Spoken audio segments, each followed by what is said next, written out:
क'क्राझार जिल्ला पर्बतजरा टिपकाय गोजौसिन फरायसालिनि गेलेग्रा फोथाराव खुंगा 6-13 बोसोर बैसोनि सिंनि हौवासाफोरनि जोलुर बादायलायनाय। क'क्राझार जिल्ला दुलाराय बर' फरायसा आफादा बानजायदों बे जोलुर बादायलायनायखौ। बेनिनो सेमिफाइनाल बादायलायनायखौ मैया टिपकायाव खुंफुंबाय।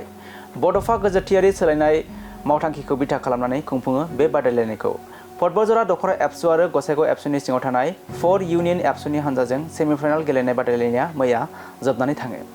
हाबाफारियाव बाहागो लादों क'क्राझार जिल्ला दुलाराय बर' फरायसा आफादनि आफादगिरि कृपेश दैमारी आरो पर्बतजरा जिल्ला बर' थुनलाइ आफादनि नेहाथारि आन्दलन ब्रह्म बिथांजों लोगोसे गोबां आफादनि बिबानाव थानाय दैदेनगिरिफ्रा बाहागो लायो आरो बे सेमिफाइनालाव 4 इउनियन एबसुनि हानजा आरो टिपकाय पर्बतजरा दखरा एबसु हानजानि गेजेराव टिपकाय पर्बतजरा दखरा एबसु हानजाया 2 गलाव देरहासार जायो। दिनै टिपकाय हायार सेकेन्डारि फिल्डआव जोङो थांनाय जुलाइनिफ्राय जागायनानै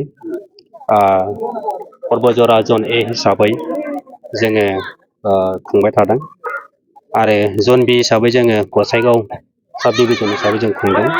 बेनिनो जन ए आरो जन बी मोननै जनखौ लानानै जोङो दिनै नैबे टिपकाय हायार सेकेन्डारि फिल्डआव जोङो सेमिफाइनाल गेलेदों आरो दा दिनैहाय टिपकाय दखरा एबसु आरो ब्रैथि दखरा एबसुनि गेजेराव दिनै बे सेमिफाइनाल बादायलायनाया जागासिनो दङ। बिथांमोनखौ देरहायोब्ला जोङो जिल्ला आफाद हिसाबै मिरु एबसुआबो 13 बोसोर बैसो सिंनि जे जोलुर बादायलायनाय हाबाफारि लायो बाहाय जोङो सेलेक्ट खालामनानै जों जिल्ला आफाद हिसाबै जों मिरु एबसुनि जे नैबे 13 बोसोर बैसोनि जोलुर खुंफुंनाय हाबाफारि बावै जोङो बिथांमोनखौ जोलुर गेलेनो थाखाय जोङो लानानै थांनाय जागोन।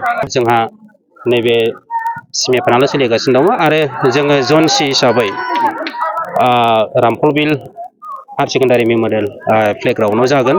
बियो 19 जुलाइ खालि जागोन आरो बाहायनो जोङो 22 जुलाइ खालि जोङो फाइनालखौ खुंफुंनाय जागोन। बेनिखायनो आङो खावलायनो सानदों जोंनि क'क्राझार जिल्ला